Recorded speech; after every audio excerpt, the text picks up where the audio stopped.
انسان کی کامیابی صرف دنیا کے چند لمحوں کے عیش و آرام میں نہیں بلکہ اس ابدی انعام میں ہے جو ہمیشہ باقی رہتا ہے۔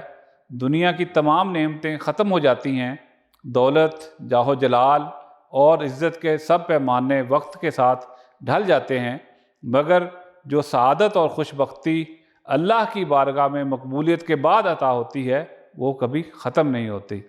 یہی کامیابی دراصل انسان کے سفر حیات کا اصل مقصد ہے۔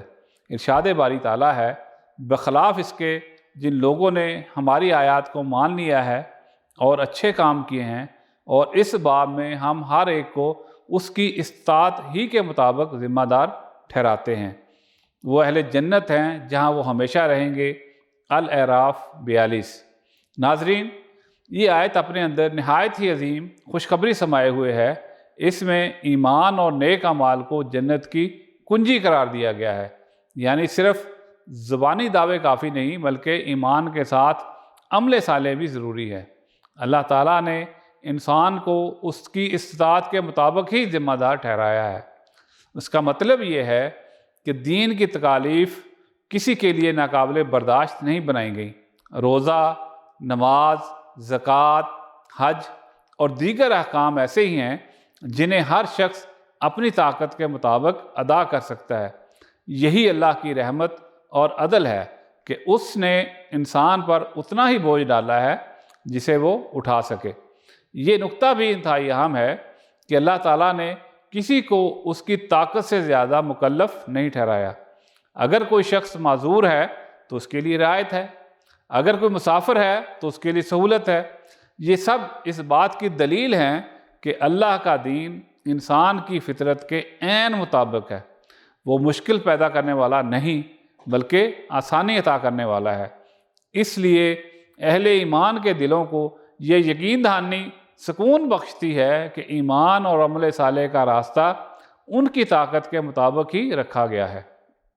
جنت کا وعدہ ان لوگوں کے لیے ہے جو نافرمانی سے بچتے ہیں، اپنی کمزوریوں پر قابو پاتے ہیں اور اپنی وسعت کے مطابق نیکی اختیار کرتے ہیں۔ ان کے لیے آخرت میں وہ انعام ہوگا جو دنیا کی کسی بھی نعمت سے بڑھ کر ہے۔ وہاں نہ موت ہوگی، نہ جدائی، نہ محرومی۔ جنت کی نعمتیں کبھی ختم نہ ہوں گی، نہ وہاں کے باسیوں کو کسی قسم کا خوف یا غم لاحق ہوگا۔ یہ آیت ہمیں یہ سبق دیتی ہے کہ اللہ تعالیٰ کے دین کو اپنانا کسی انسان کے لیے ناممکن نہیں ہے۔ اصل بات یہ ہے کہ بندہ خلوص کے ساتھ کوشش کرے، اللہ کی رضا کو مقصد بنائے اور اپنی وسعت کے مطابق نیک عمل کرتا رہے۔ پھر چاہے عمل کتنا ہی چھوٹا ہو، اخلاص کی بدولت وہ جنت کی راہ کھول سکتا ہے۔ آخر کار فیصلہ یہی ہوگا کہ ایسے اہل ایمان ہمیشہ ہمیشہ کے لیے جنت کے وارث ہوں گے۔ یہ ان کی وفاداری، استقامت اور نیک عمل کا دائمی انعام ہے۔ اے اللہ، ہمیں ایمان کی مضبوطی عطا فرما، نیک اعمال کی توفیق دے، اپنی رحمت سے ہماری کوتاہیوں کو معاف فرما اور ہمیں جنت الفردوس میں داخل فرما۔ آمین یا رب العالمین۔